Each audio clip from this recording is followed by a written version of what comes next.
lo conocí gracias a un cassette. En realidad, lo conocí en Uruguay, pero no sabía que ya lo conocía por el cassette.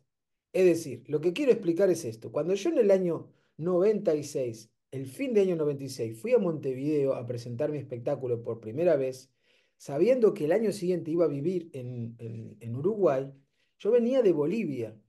Y entonces hice mi presentación y como tenía un cassette que me habían regalado en Bolivia, en La Paz, de un músico uruguayo bastante desconocido, Mauricio Ubal, cuando terminó mi presentación dije que yo quería conseguir más cassette de música de Mauricio Ubal. Y lo que sucedió fue que me dijeron, el petizo que te fue a ver, ese tiene seguramente el cassette de cosas. Entonces fui y hablé con Carlitos Correa, con un petizo que estaba con su pareja y que estaba muy contento de que yo le vaya a hablar porque me dijo que le había gustado mucho mi espectáculo. Me invitó a su casa, fui a su casa y ahí él me dijo que efectivamente me podía grabar el último cassette de Mauricio Ubal y me preguntó cómo lo conocía a Mauricio Ubal yo. Y ahí le dije que por un cassette que me habían dado en Bolivia. ¿Vos tenés ese cassette? Me dijo. Sí, claro. Entonces saqué el cassette que tenía en la mochila y le mostré el cassette que él mismo había grabado y había enviado a un muchacho que se llamaba Edwin en La Paz. Si después de esa coincidencia no te haces amigo, no entendés las señales del universo.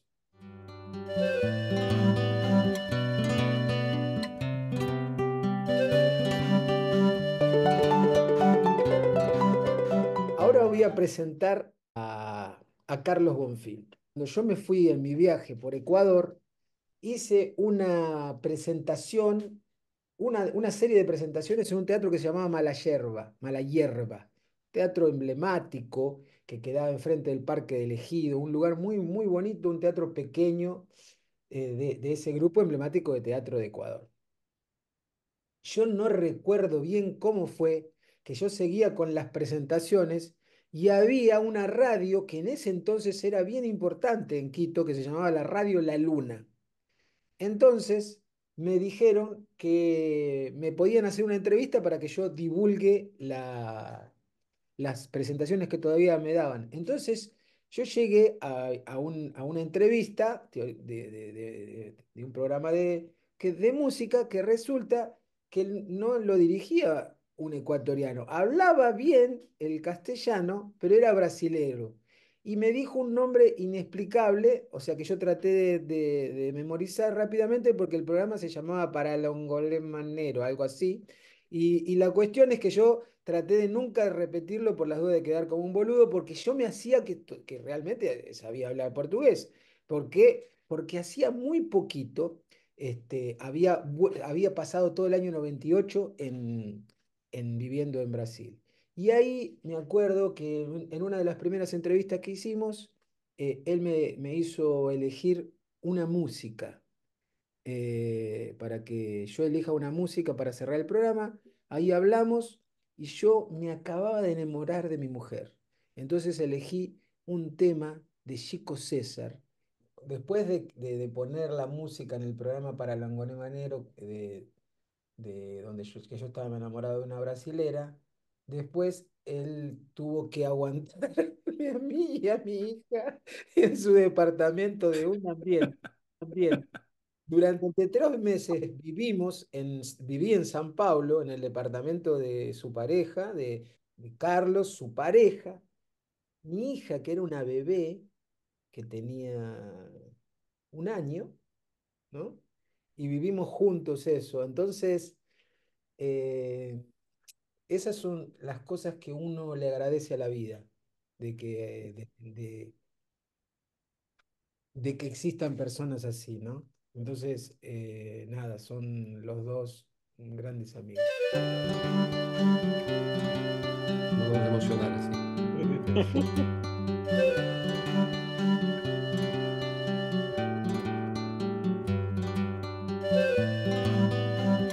Bueno, yo conocí a Sergio hace muchos años. Yo trabajaba en un teatro de Montevideo y el teatro iba a inaugurar su sala. Entonces el director de la compañía teatral había convocado a una serie de artistas, sobre todo argentinos, para hacer funciones, como un mes de funciones de inauguración del teatro. Y ahí apareció Sergio Mercurio, o mejor dicho, en ese momento, el titiritero de Banfield, con un espectáculo que a mí me pareció una cosa alucinante, una cosa que no podía creer, porque me reía, lloraba, me emocionaba, me hacía pensar, todo en cada, más o menos cada 30 segundos se producía alguna de esas cosas que menciono. Y, y bueno, se dio que él estaba interesado en la música uruguaya, yo soy músico, y entonces nos pusimos a charlar y lo invité a cenar a mi casa. Y cuando lo invité a cenar, me acuerdo que pusimos a conversar con mi mujer y con Sergio, y yo estaba porfiado, pero convencidísimo que el títere Bobby era un títere de cuerpo entero. Yo lo había visto, para mí tenía los dos brazos, obviamente, tenía la cabeza, los hombros, todo, tenía una camiseta de Banfield y tenía las piernas, tenía todo, yo lo vi entero. Juro que tuvo que Sergio sacarlo y mostrármelo al muñeco para que yo me diera cuenta que estaba equivocado. Pero fue como una especie de amor a primera vista. Primero a los muñecos, voy a confesarlo. Después, de a poquito me fui enamorando de Sergio también. Y somos amigos desde hace décadas. Bueno, en el caso de Carlos, de mi tocayo Carlos Bonfín, lo conocí a través de Sergio. Y lo conocí de una forma muy particular, muy extraña. Una de las veces que yo fui a Banfield, eh, Sergio vivía en una casa con otras personas, así de manera medio comunitaria, y recuerdo que llegamos a la casa, saludamos, enseguida Sergio me dijo, vení, vení, vení, vení, vení que tenemos que hacerle una joda a un amigo, vení, vení, vení. Entonces nos metimos en uno de los cuartos y empezamos a grabar una, eh, no sé muy bien qué era, era una grabación que él la iba a mandar por mail o algo así, y yo recuerdo que, no, o sea, no me acuerdo nada de lo que hice, pero esa era una joda que Sergio estaba inventando para un amigo de Bahía que se llamaba igual que yo, Carlos. Así fue como oí hablar por primera vez de Carlos Bonfín. Y después fui a un congreso de musicología en Córdoba y recuerdo que ese congreso de musicología, perdón, no era de musicología, era un congreso de la IASP, de la Asociación Internacional para el Estudio de las Músicas Populares. Y ahí estaba Carlos organizando, era uno de los organizadores del evento. Entonces fue muy gracioso porque lo busqué hasta que lo encontré. Dije, yo soy Carlos, el amigo de Sergio. Ah, sí, me acuerdo de vos. Recuerdo que debemos haber dicho dos o tres cosas de el Congreso. Todo lo demás que hablamos fue sobre Sergio.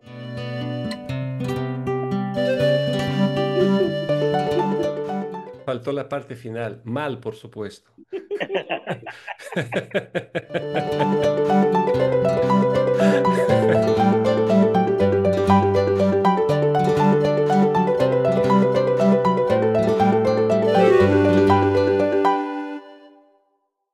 Bom, meu nome é Carlos Bonfim, moro atualmente na Bahia, já morei em alguns lugares, entre eles o Equador. Eu nasci em São Paulo, mas moro no Nordeste brasileiro já faz quase 20 anos. Mas antes de chegar no Nordeste, eu passei uma temporada, foram 6 anos e meio no Equador, morei em Quito especificamente, né? E em Quito, eu não sei se em espanhol dá para entender essa gracinha, mas em Quito eu fui garoto de programa. Eu fui garoto de programa aqui, em Quito e fui aqui no Brasil também. Em Quito, eu era garoto de programa num programa de rádio. Eu fazia um programa de rádio na Rádio La Luna, então eu habitei um tempo a Lua, La Luna. E o programa chama Parangolé Maneiro, né? Parangolé, na verdade, eu fiquei sabendo, bom, não, acho que não importa muito isso, mas o parangolé eu fiquei sabendo, quer dizer, parangolé é um tipo de objeto artístico criado nos anos 60 por um artista chamado Hélio Oiticica. E eu fiquei sabendo muito depois que tinha uma banda aqui na Bahia que chamava Parangolé também. E maneiro é legal, então o parangolé é uma coisa legal, né? Era um programa de difusão de música brasileira, né? E, contrário ao que o diretor da rádio pedia, eu incluía a agenda cultural, porque basicamente era para difundir música brasileira. O meu programa não fazia entrevistas e agendas culturais, né? Porque já havia programas que faziam isso. Mas eu abria alguns espaços, eu achava importante, e chegou a possibilidade de que entrevistasse Sérgio para divulgar o espetáculo, né? E aí a gente se conheceu e fomos vendo. Uma das primeiras coisas que ele disse surpreso é que ele ouvia o programa. E me surpreendeu também. Falou, então é você que ouve o programa, né? Das- Era o meu único ouvinte no programa. Mas, e foi legal. E a gente começou a conversar e vimos que a gente tinha interesses muitos interesses em comum, né? Entre eles, mulheres brasileiras, por exemplo, né? É, na verdade, eu fui casado com duas equatorianas, mas as minhas amigas equatorianas falavam, porra, o que que você tem contra as brasileiras? Era o Sérgio aí. Bom, enfim. E aí eu fui ver esse espetáculo. O espetáculo ainda era o Titiritero de Banco, foi o primeiro espetáculo que eu vi, e vi todos os demais, né? E foi a cada encontro era uma sucessão de coisas, de epifanias, na verdade. E aí a gente virou amigos assim, ao ponto de que recebi várias homenagens dele, canalhas, evidentemente, que sempre compunha música aos meus amigos e tudo me detonando, né? Enfim. E é claro que depois eu devolvi a gentileza para ele. Mas enfim, e aí a gente continuou em contato ao longo desse tempo. A gente se conheceu em 2001, mais ou menos. Ah, 2000 e 2001, mais ou menos. Tava, 2000, é, 2000. 2000, né? Então, e aí, enfim, a gente continuou em contato, a gente foi se visitar em vários lugares também, tanto no Equador quanto no Brasil. E seguimos até aí, né? Nessas confluências. É, e aí depois eu voltei para o Brasil, e aqui no Brasil eu voltei a fazer um programa de rádio também, mas dessa vez difundindo música hispano-americana. Eu falava latino-americana para incluir o Brasil, porque mesmo as pessoas que no Brasil falam da América, estudam a América Latina, falam o Brasil e a América Latina. E aí eu falava que difundia música latina, ela difundia música latino-americana. E claro que eu incluía coisas do Brasil também, com a ideia de mostrar um panorama, né? Assim como no Equador eu queria mostrar um panorama para além da bossa nova, para além do samba, queria mostrar um panorama do Brasil, a mesma coisa acontecia com esse programa de rádio. E claro que todas as pessoas que eu conhecia que transitavam pelo continente, eu sempre estava pedindo coisas, entre elas, evidentemente, Sérgio. E eu tinha comentado, outro dos nossos interesses era a leitura de Léo Maslia, que é um escritor, um músico, uruguaio. Eu fascinado com o trabalho dele.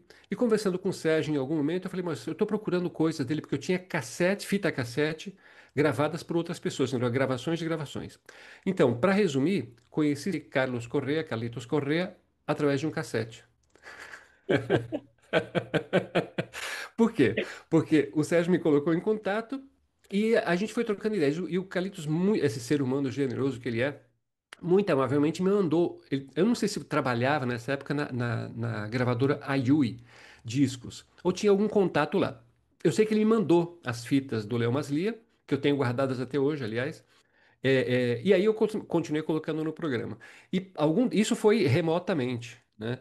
A gente não tinha se conhecido pessoalmente. E só depois, em Córdoba, num congresso de uma associação de estudos de música popular, foi que a gente se conheceu. Eu confesso que eu fiquei sem graça.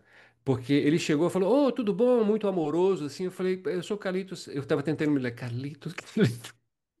Mas foi legal por isso. A gente passou um bom tempo conversando, foi muito legal. Isso foi muito legal esse encontro, aliás, né? Isso, o presente que a vida nos dá, né? De caminhar por esse continente e ter essas confluências aí.